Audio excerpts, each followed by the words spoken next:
is $280. How do I know that? I'm really good with my numbers. I'm like a Rain Man. I've done this so many times. If you borrow $20,000 over 5 years, your first payment is going to be in September 15th. Okay? But if you go tomorrow, and it's July 17th tomorrow, you would get a receipt tomorrow for $20,000 from the bank. Bank of Montreal, BMO. Are you with BMO, the Bank of Hong Kong, whatever. Okay? So you get a receipt. Riley would get a receipt for 20 grand, and then he goes to work the next day on the 18th. And he goes right to the payroll department. Payroll. And he shows them this receipt for 20K. And all he has to say, here's my receipt, $20,000, okay? And you're the payroll officer, there you go. Stop taking taxes off my check for the rest of the year, please. What's he going to say? Sorry. Okay, you can't do that?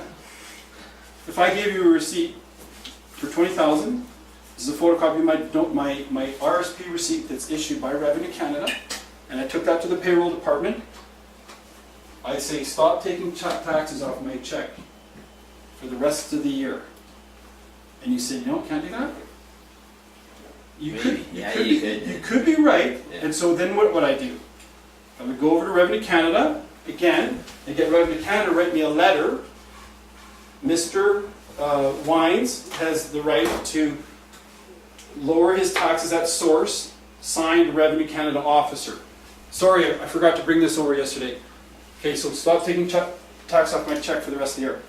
What do most people do? Keep paying them? No, can you take off more from my taxes?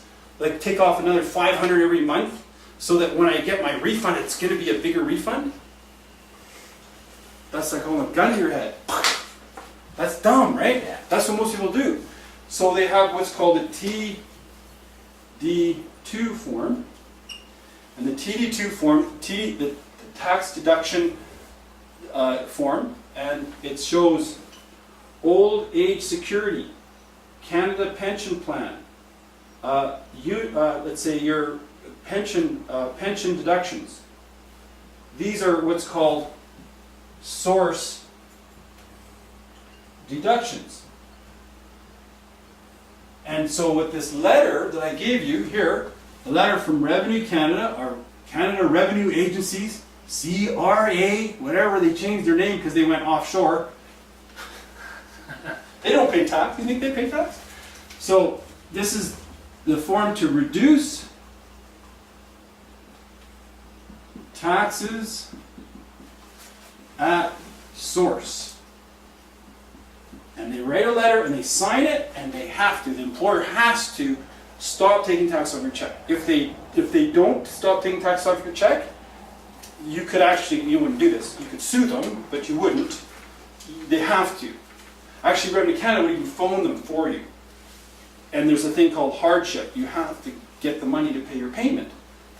But if you figure this out, and you know you're going to pay like 80 grand this year, and everything over 60,000, you're going to pay 30% tax, right?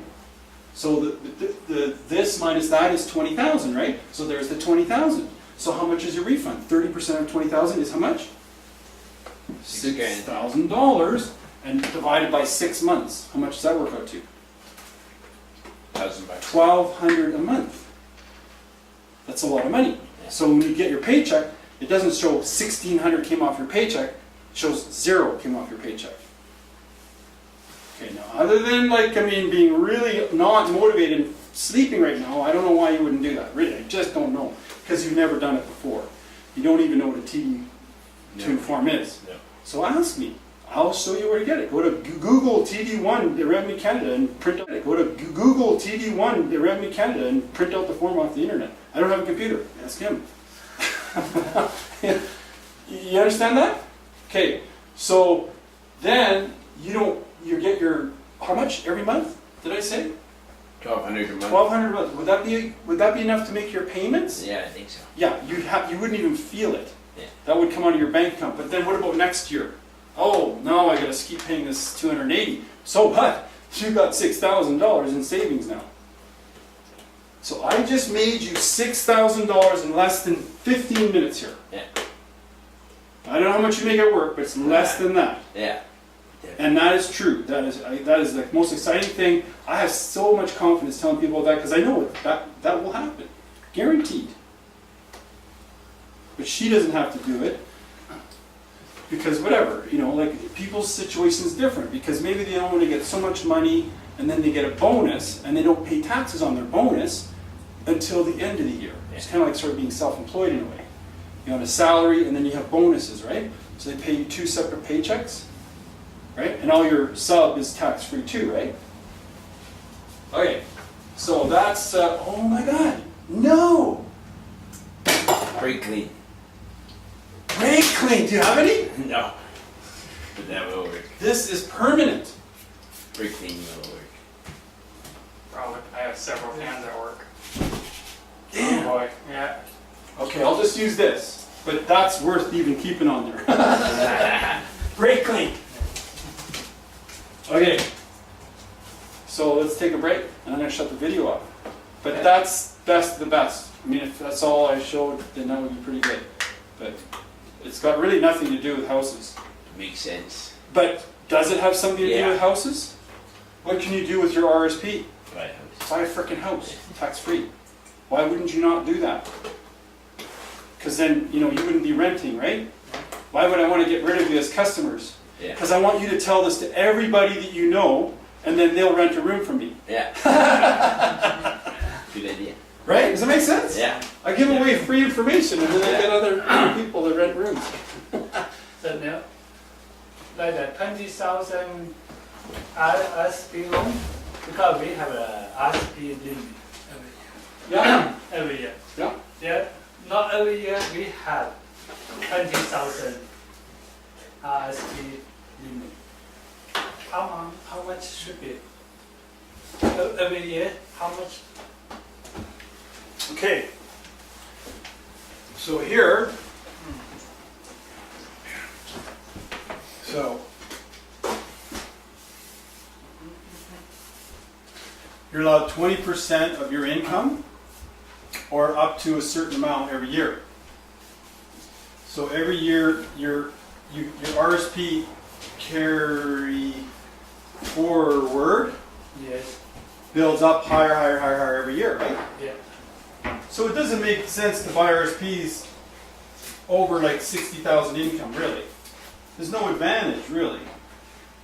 Because you need 60,000 to live on, and then anything over 60,000, then you should buy an RSP. Because it's taxed at the higher rate, 30 to 40%.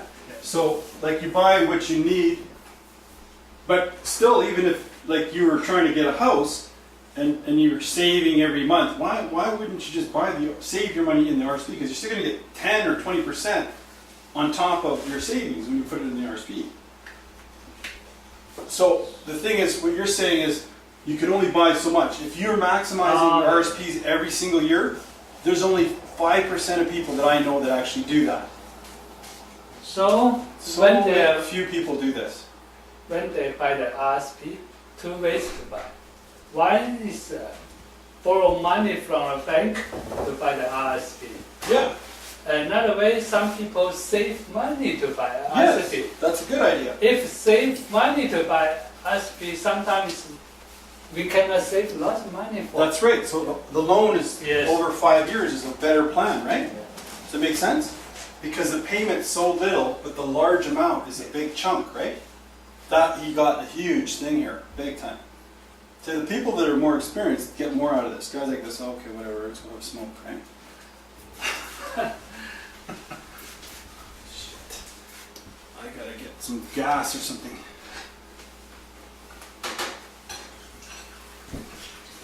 Stop this. Still recording.